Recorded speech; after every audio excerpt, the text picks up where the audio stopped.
A nivel mundial, obviamente, como decía, eh, no hay una evidencia clara hasta ahora.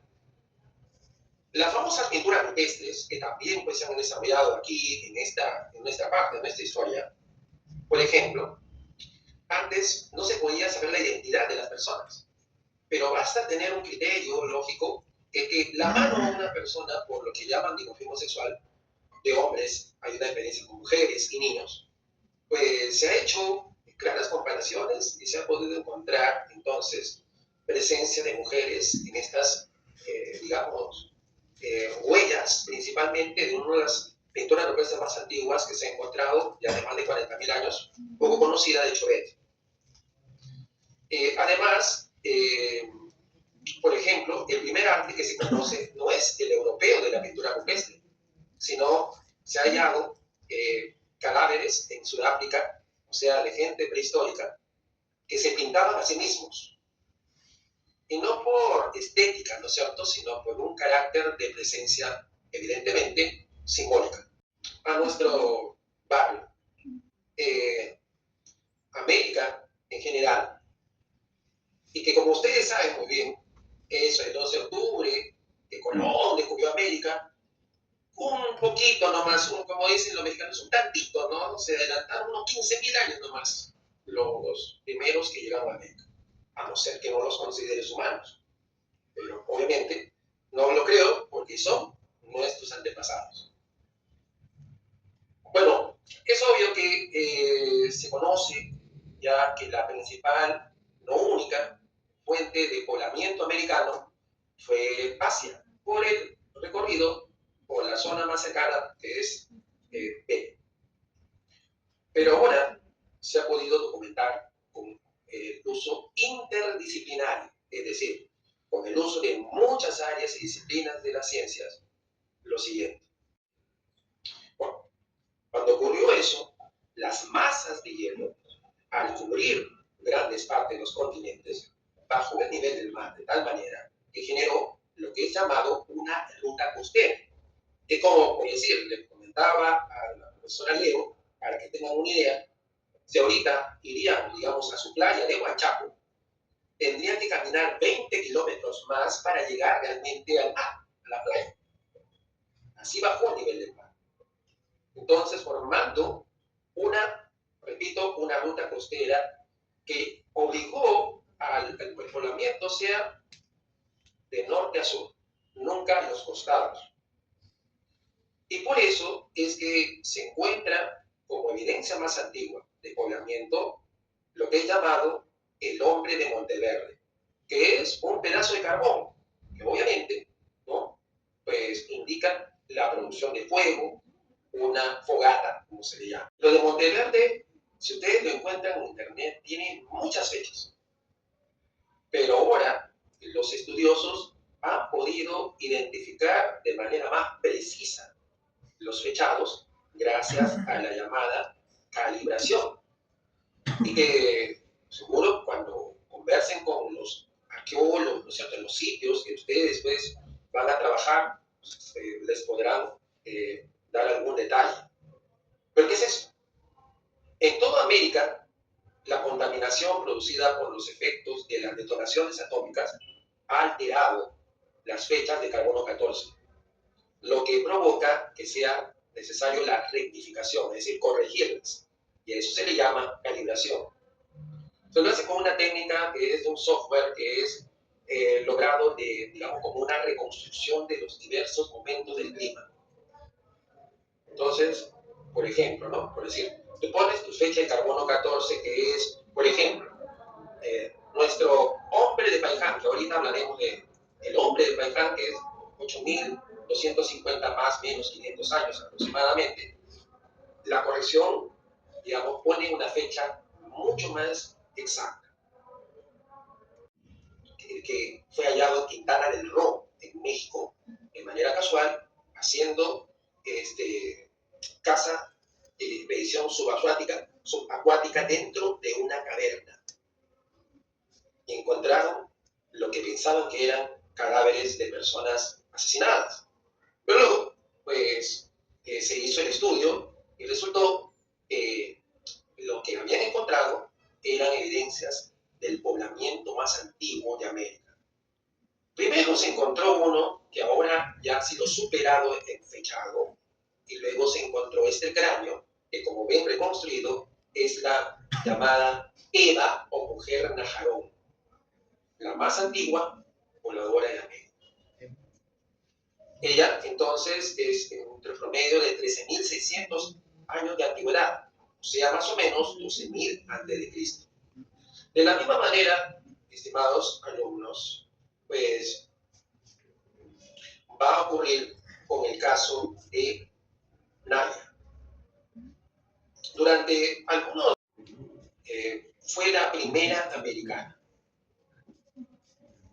pero el hallazgo de ella es más interesante porque es un esqueleto completo, pero no es un entierro, porque fue su muerte, fue un accidente dentro de la caverna. De la misma manera que la Eva Najarón. Entonces no hay rituales, no hay formas de saber más allá de sus propios restos humanos. Pero también permítanme decirles que en otro lado de disciplina, pues la genética ha contribuido mucho en digamos pues, con el proyecto Genoma Humano, de reconstruir las zonas, ¿no? Áreas, y de acuerdo a eso, los orígenes de los humanos, al punto que ya es muy preciso, ¿no? Para poner un caso, el hallazgo en Denisova, ¿no?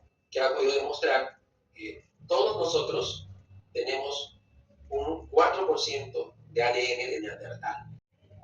Bueno, y los únicos humanos puros fueron los antiguos africanos. Todo eso gracias al aporte de la ciencia. Bueno, entonces, ¿y qué tiene que ver con esta señorita? Pues ya no hay duda. Y además, lo ves hasta en su carita, pues, ¿no? Pues parece, no sé, como con alguien que te encuentras de una mujer vietnamita, no sé, de Birmania, en fin, de la zona de Asia. O clarísimo. Por el rostro y por el ADN. Bajaron. Y claro, bueno, aquí tienes pues digamos, el lugar donde encontraron, ¿no? Y la reconstrucción que ahora cada vez más precisa, ¿no es cierto?, con software digital. Llegaron acá. Y como he dicho, se habla mucho del hombre de Piquimachay, del hombre de Chivatero, etc. Bueno, el hecho es que las bandas de cazadores no eran, pues, digamos, un club de Toby, ¿no? Como se decía en mi tiempo, es decir, no eran puros hombres, ¿no? Sino había hombres, mujeres y niños. Y sería muy raro, ¿no es cierto? Entonces, que solo se encuentren esqueletos de hombres. Sería rarísimo, ¿no? Ah, bueno, es que a ellos, como eran la parte fuerte, o sea, los que realmente trabajaban, no solo cuidaban niños, entonces por eso los enterraban con más respeto. No, para nada. Espero que no sea muy complicado para ustedes, ¿no? Digamos, a veces que yo hablo con ironía, y se lo pueden preguntar a cualquier arqueólogo, es un hombre y una mujer. Que claro, el entierro más grande, ¿no? O sea, le llaman lo principal, era esa mujer y el niño secundario.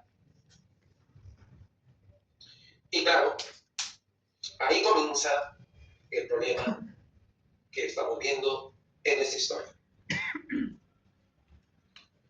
Entonces, muy cerca de ustedes, por allá, por Cerro Yugo, ¿no? De Claudio Chochat y su equipo van a encontrar esto, y ellos mismos le llaman la pareja de Paikán.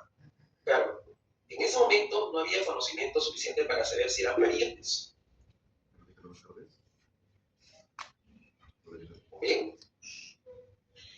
Pero ahora sí se va a poder, que necesita platita, y vamos a ver si es que a alguien se interesará en hacerlo.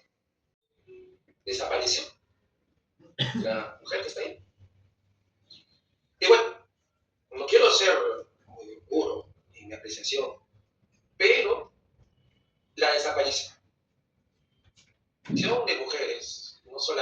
entonces es pues la violencia ejercida en el momento contemporáneo, sino también, lamentablemente, en la historia.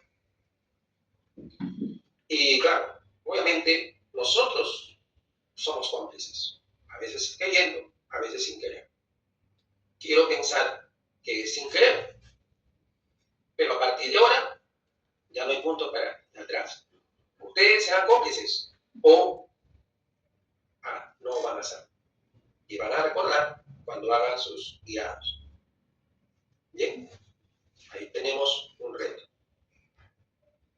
Bueno, yo no soy un arqueólogo, pero puedo decirles que, digamos, desde muy joven me apasionó la arqueología. Tal vez justamente porque en mis viajes a Trujillo, conocí Chachán, la Huaca del Sol y la Luna, cuando todavía no estaba excavada hace mucho tiempo, que excavan en el norte, ¿no? Me refiero a Henry Tantaleano, que, como ustedes se oyen hablar, van a salir las noticias, sus excavaciones en Licapa, ¿no? Cerro Gramal, en fin, en el Valle de Chicama, el proyecto arqueológico de Chicama. Entonces, desde muy jovencitos compartíamos, yo como profesor, él como joven arqueólogo, ¿no? La literatura arqueológica. Y como hemos dicho entonces, por esa misma razón es que puedo decirles que estoy bastante familiarizado con digamos, hallazgos arqueológicos. Y casi siempre me pongo al día viendo el Facebook de mi amigo Henry, ¿no? Que siempre está ahí sacando nuevas cosas. O incluso mostrando día por día, una cosa muy interesante ahora, ¿no? Día por día. ¿Se imaginan a Howard Carter, ¿no? Primer día, encontré eso. Segundo día, así está. Bueno, también muy importante. En el 2017, la revista Nature, ¿no? Una de las revistas más importantes de divulgación científica, hecha para científicos, publicó una investigación hecha en Guayamaya Patia. ¿Qué es eso? Es un nombre, digamos, para nosotros un poco distinto, ¿no? Pues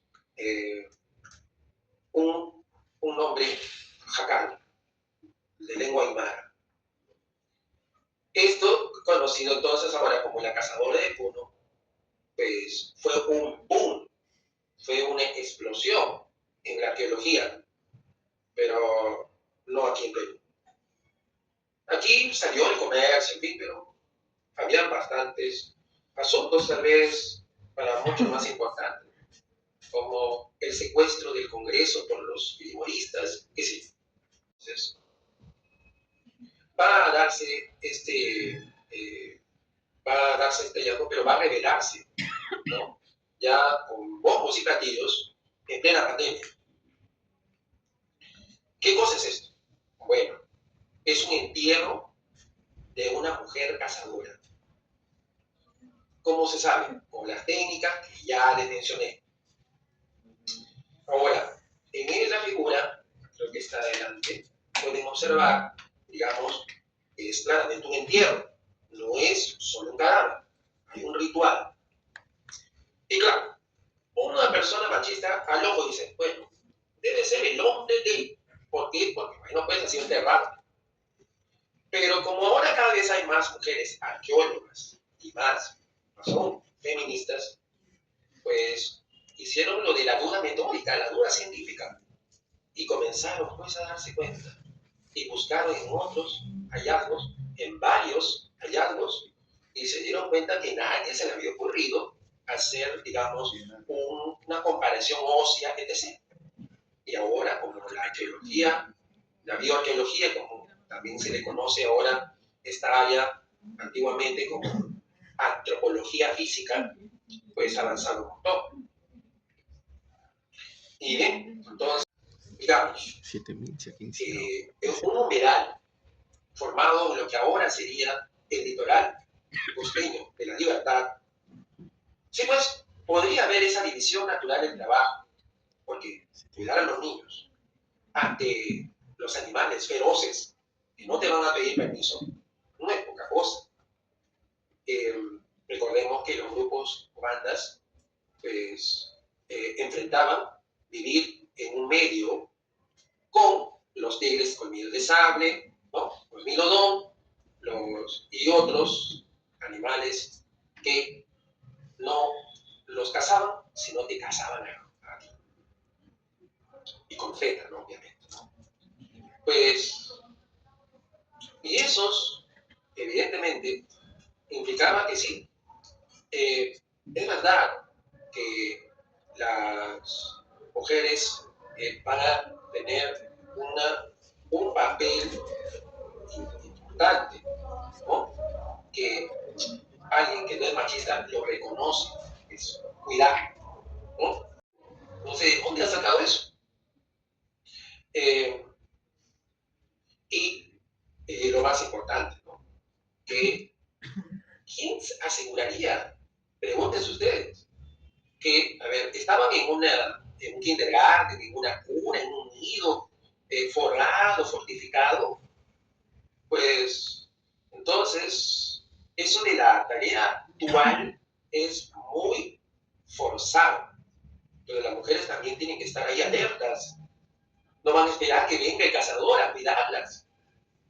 ¿No? Pero, obviamente, mientras están haciendo eso, también están generando trabajo, ¿no? Reconociendo las plantas, ¿no? Reconociendo las partes de las plantas, el ciclo de la reproducción de las plantas, entre otras cosas. Pero Puno es un lugar muy distinto. Puno, pues evidentemente altura, ¿no? Entonces, es muy lógico de pensar que ahí tenían que ir a cazar todos porque no había el otro lado. La recolección de plantas, el ichu, la queña, la yareta sirven como forraje para los animales, pero nosotros como que no estamos acostumbrados a comer prácticamente lo único que hay en la zona de las altas. Muy bien, entonces había cazadores, pues. Creo que ya está, espero que haya cubierto la explicación. Un solo tipo de recolector, etc. Entonces, en otras zonas, como la de ustedes, o sea, en el área norte, claro, la cosa es distinta. Durante esa época habían humedales, lomas, y claro, un distinto ecosistema. Y claro, seguro ustedes ya estarán al tanto que Tom Dillefield en Huaca Prieta continuó las excavaciones de el finado Duccio Bonavía, que continuaban a su vez las excavaciones hechas hace ya más de 80 años de Junius Berg en Huaca Prieta. Y con las nuevas técnicas, no solo han encontrado más viviendas, sino incluso presencia del periodo lítico de cazadores, con más de 14.000 años. E incluso pueden verlo en National Geographic, una estera, un pedazo de estera de más de 10.000 años. Pues, estando tan cerca de ustedes, espero que ya conozcan el complejo El Brujo, tan interesante de nuestra historia como peruanos y de su historia como pues norteños. Bueno, llega entonces el siguiente periodo, que es el de la afirmación del conocimiento del ambiente, y en muchos lugares fueron las mujeres. Ajá, este sábado, bueno, los acompaño mentalmente, ¿no? Pues recuerdo con mucho afecto, ¿no? La primera vez que estuve por ahí. Descendientes van adaptándose, ¿no? Afrontando el reto, como decía Oliver Dolphus, del espacio andino, tan diferente, tan complejo. Y claro, estos héroes de la civilización, porque obviamente nuestros héroes de la civilización no los que llegaron en barco, ¿no es cierto?, vagones y con armas. Nuestros héroes de la civilización, porque la hicieron de la nada, no le invitaron de nadie, obviamente, son esos cazadores que por sus experiencias de vida llegaron a entender la realidad, pero se votan. Y muy probablemente, evidentemente, estuvieron también en este lado de la recolección, como hemos dicho, las mujeres. Pero no hay ninguna evidencia por el momento. Porque a una semilla no la puedes interrogar, oye, semilla, ¿quién te sembró, un hombre o una mujer? ¿No? Lamentablemente.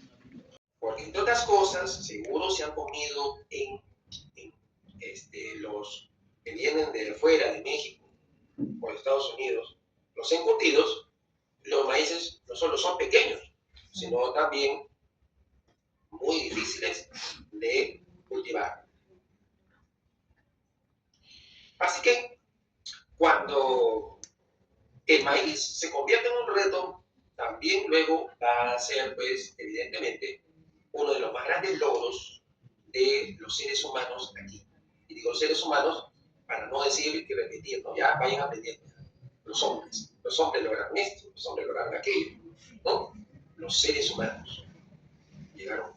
O los pobladores del Perú, más general. Va a haber en la zona más bien de los más andina, más de la sierra, la domesticación de los camellos, ¿no?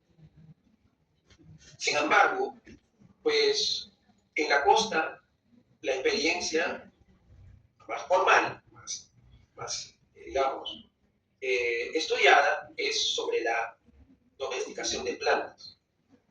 Y dentro de eso, los hallazgos principales van a ser durante un tiempo en Ayacucho, con el hallazgo de Magnish de el hombre de Cachi. Bueno, no se supo cómo es que se supo que el primer maíz cultivado en Ayacucho de 2500 a.C. fue por otra vez. Y luego llega, aclaro, a hacer la fecha más antigua, los gavilanes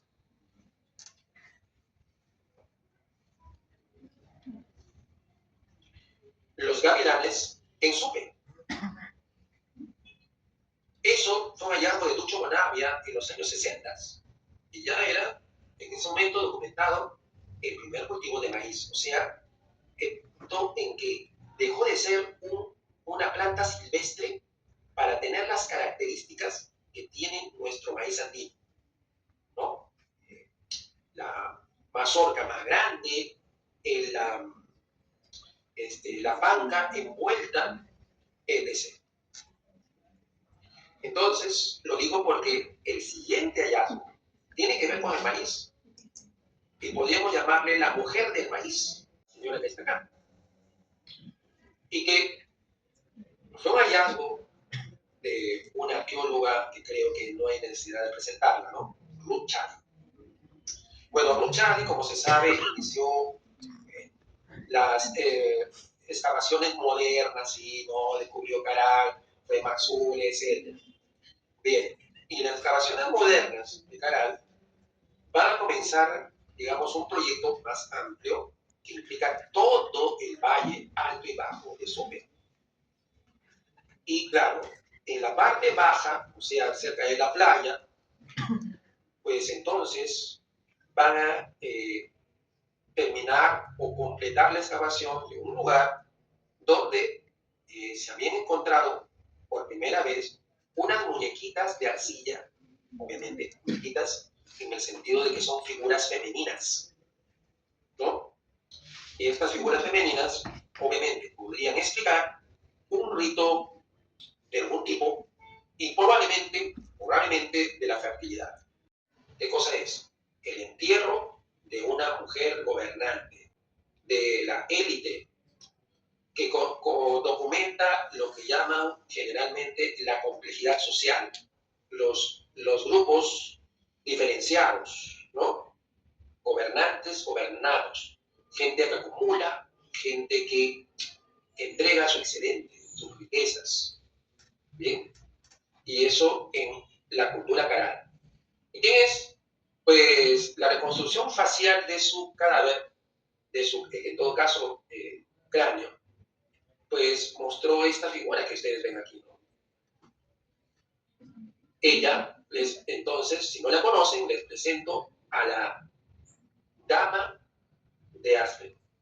Dama de áspero o dama de los 4 tubos. ¿Por qué se le llama dama de los 4 tubos? Porque el tupu es como un, digamos, un prendedor que sirve para juntar una túnica en la época inca. Y lo que se encontró fue esto con una elaboración muy compleja. Y que ustedes recuerdan, ¿no es cierto?, que cuando hablamos de una elaboración compleja, estamos hablando del principio del inicio de la artesanía.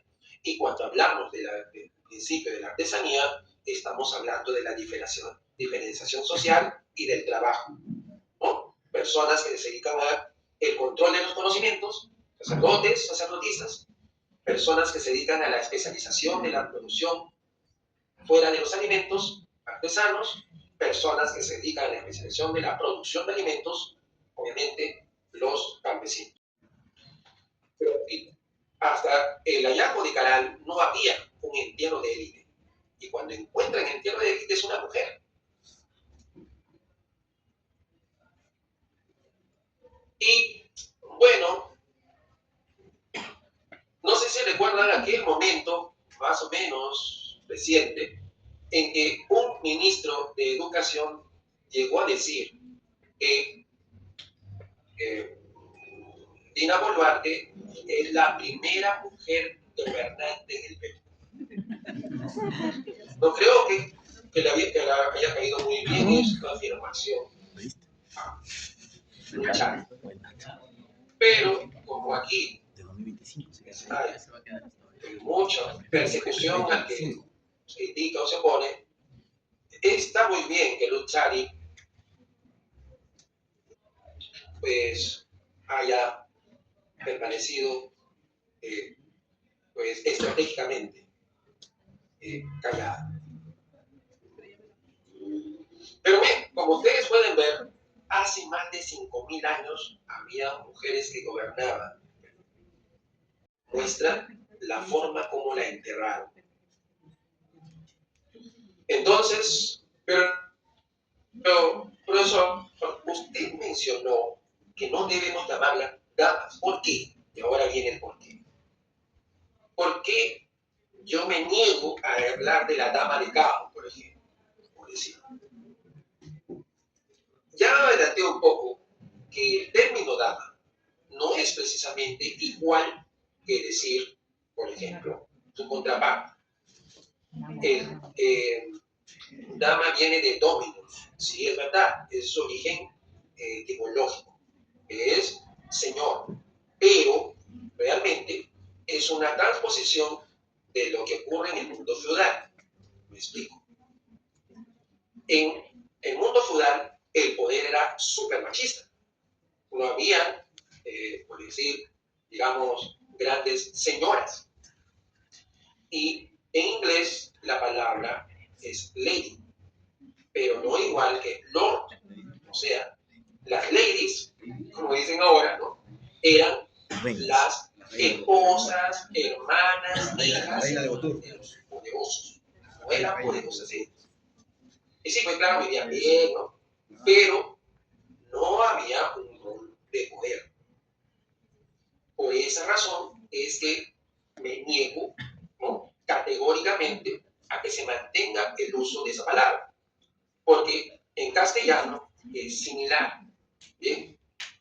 Sin embargo, obviamente, no hay una palabra que sea, como decirlo, por ejemplo, priest o priest es sacerdote, priestess es sacerdotisa, y tienen el mismo nivel. Pero no hay lordes, es decir, la poderosa mujer. ¿Sí?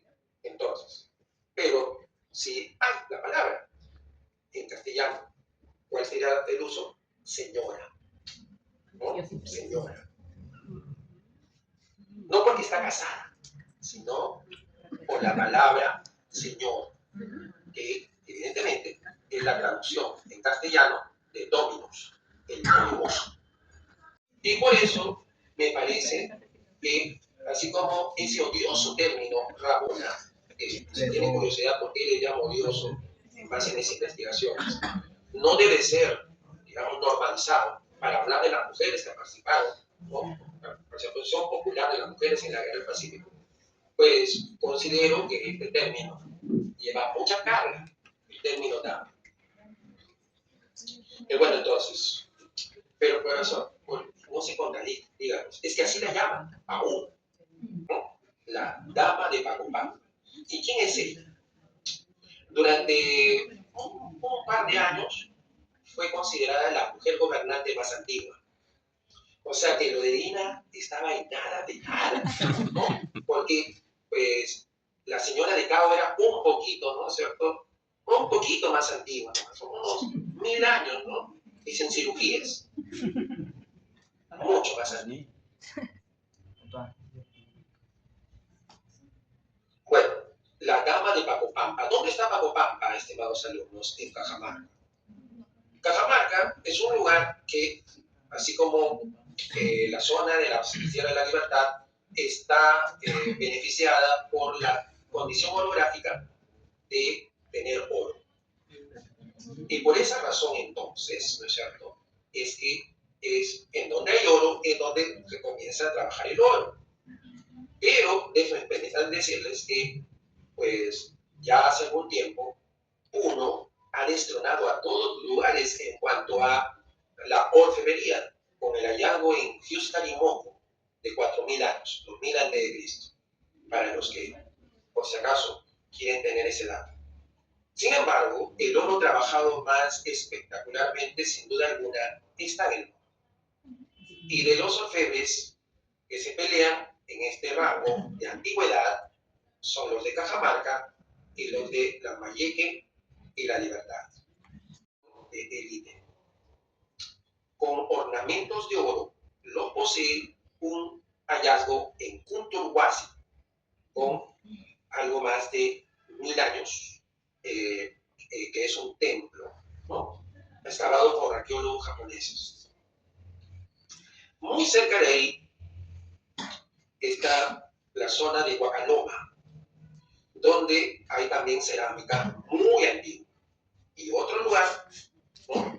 Es un área que está administrada por San Marcos y que casualmente hay un sitio arqueológico, Pacopampa. Bueno, en este lugar hizo estudios, investigaciones desde hace mucho tiempo para fundamentar la expansión de Chavín. Pero, como ven ahí, ha habido hallazgos más recientes, incluyendo el de una mujer gobernante. Y mira esos aretazos, ¿no? Pues unos aretazos que envidiaría Dina, ¿no es cierto? Que se los regale su hija, ¿no? Pues, y que por supuesto no cambia, ¿no? Porque si yo pongo de nuevo eso, es porque evidentemente, ¿no? Los atuendos exteriores, ¿no? Pues son símbolos de poder, no necesariamente por el precio, sino en este caso por lo que demanda, ¿no? Claro. Entonces, por eso no hay duda que es una persona de poder, una mujer de poder. También, bueno, no era fácil, accesible llegar a Cajamarca con los cututos, ¿no? Y por eso, digamos, también eran ofrendas muy importantes en su entierro. Y por eso también, a veces, los de Pacopampa son llamados los señores y señoras de los cututos, ¿no? Bueno, los que lo recuerdan, los cututos son, pues, el estrojos, ¿no? O sea, las caracolas, ¿no? Usadas como cornetas, trompetas del mundo andino.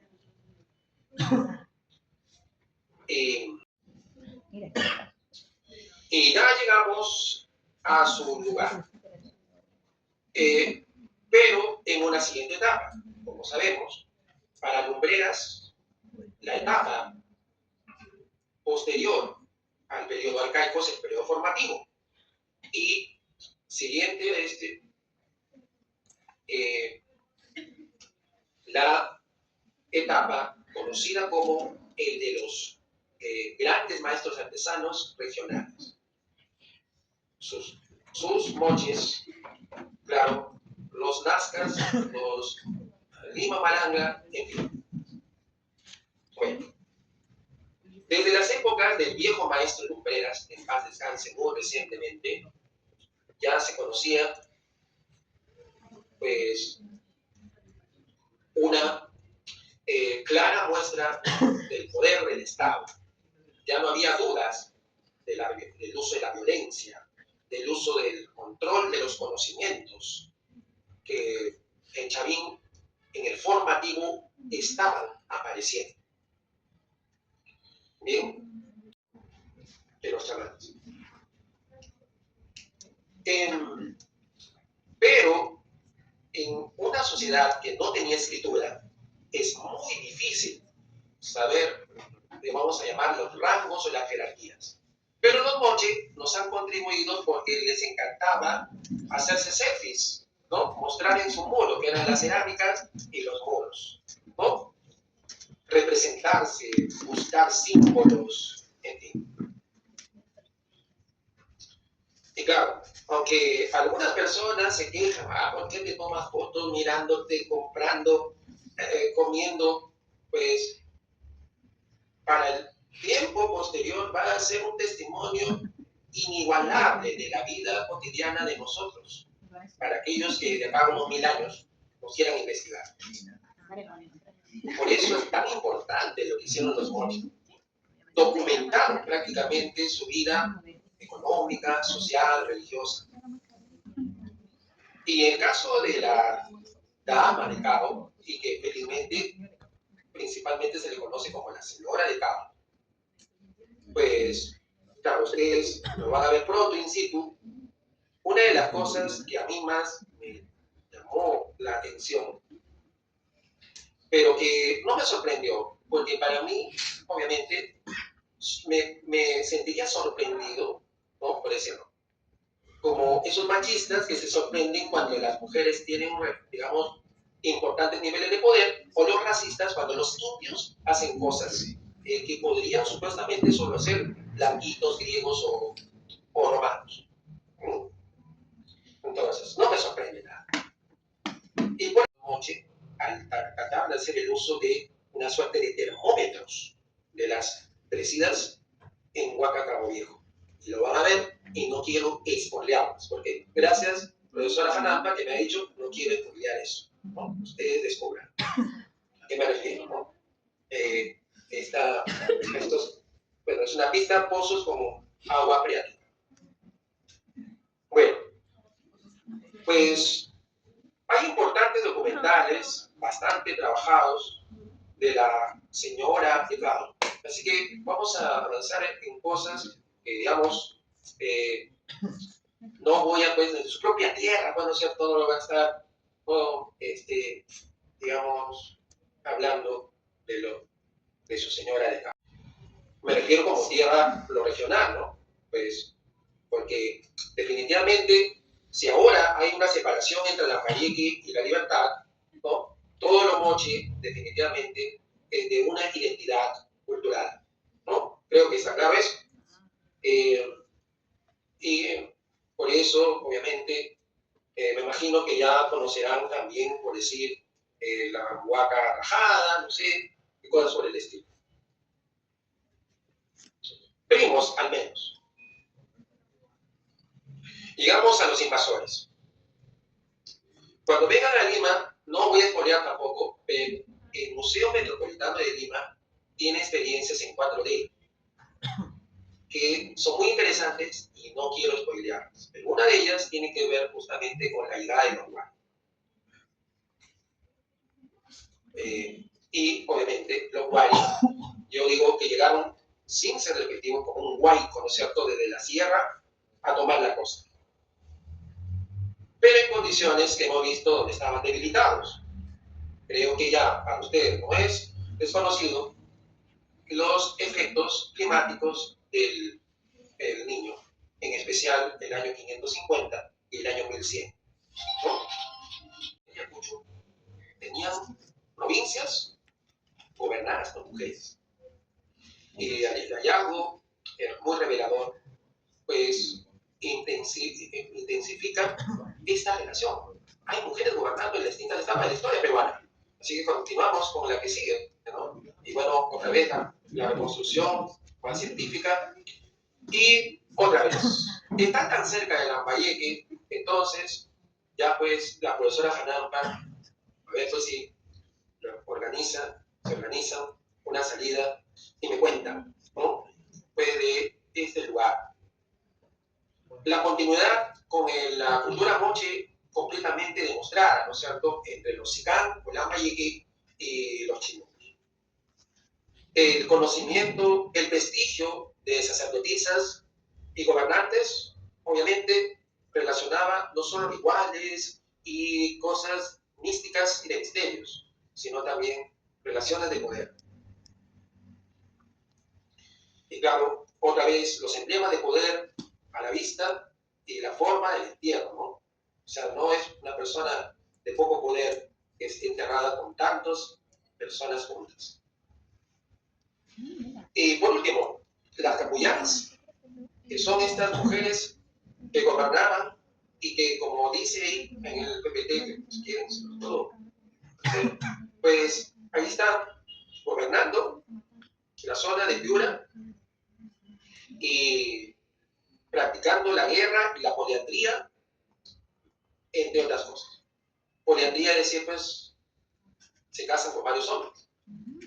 Esto, por supuesto, despertó la curiosidad de los españoles, ya que las gobernantes vivían en muchos lugares dominados por los incas, mujeres gobernantes. Y dentro de las más conocidas, y con esto obviamente vamos a ir terminando, estaba Inés de Cortahuancho. En la época inca, pues hubo un tal Garcilaso de la Vega que, como era culturalmente más español que andino, interpretó de esa manera a la historia del origen de los incas. Y construyó un personaje que era completamente una mujer, prácticamente como allá en España, ¿no? O sea, con el rol de mujer. Y eso es lo que te han ido metiendo en la cabeza, hombre y mujer, para que te entrenen, ¿no? Así como te entrenan, ¿no? Jugando con planchitas, pollitas, ¿no? También te entrenan hasta en la historia, con mamá ojo, ¿no? Que obviamente es lo que hace y debe ser una mujer, ¿no? Enseñarles a hacer cosas como cocinar, tejer y cuidar a los hijos. ¿No? Eso yo lo he sacado de un PPT, de una profesora, ni siquiera un profesor.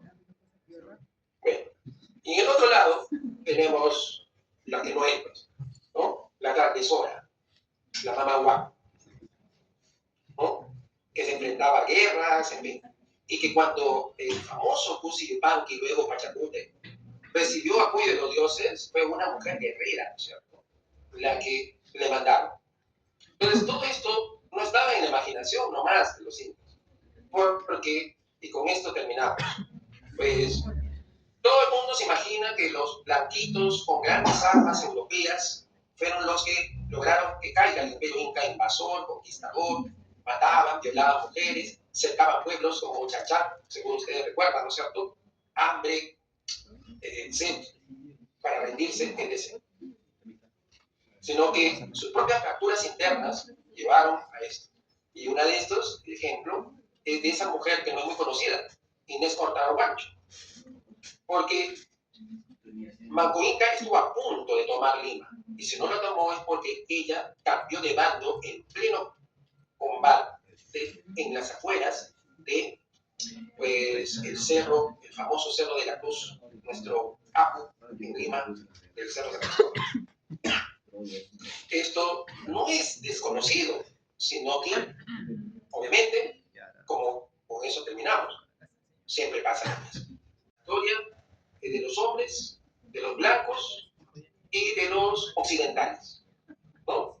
Obviamente hay que romper con eso. Muchas gracias. Wow.